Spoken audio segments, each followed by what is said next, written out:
the beginning, there was nothing but darkness. The formless void was empty, and silence reigned over the deep.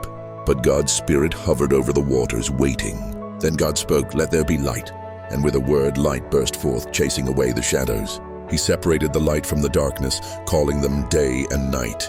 This was the first day. God continued to speak, and creation unfolded in splendor. He formed the sky, the land, and the seas.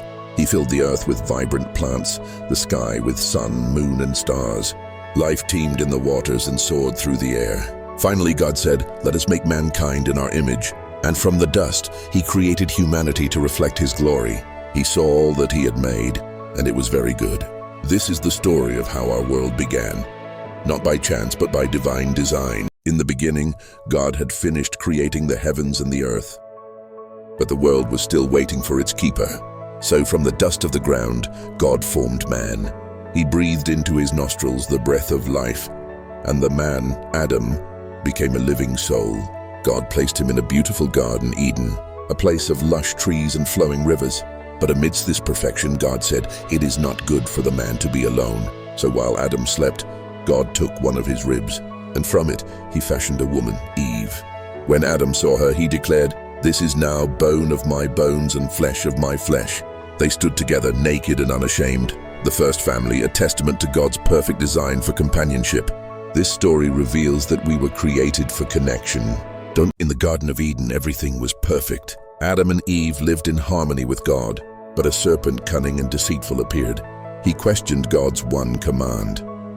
Did God really say, "You must not eat from any tree in the garden"? Eve was tempted by the forbidden fruit. She saw that it was good for food and pleasing to the eye. She ate and gave some to Adam.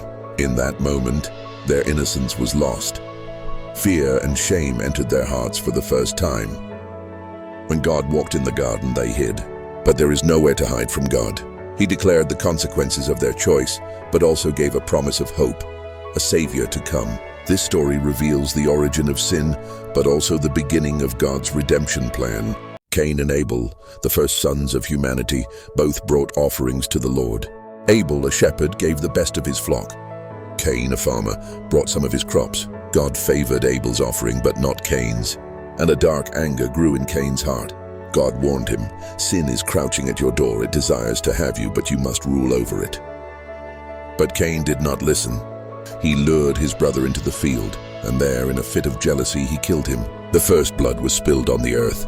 God asked, "Where is your brother Abel?" Cain lied, "Am I my brother's keeper?" God knew, and He cursed Cain to wander the earth forever a fugitive. This story teaches us about the danger of envy and the weight of our choices. Don't forget to subscribe for more stories like this. God bless you and your family.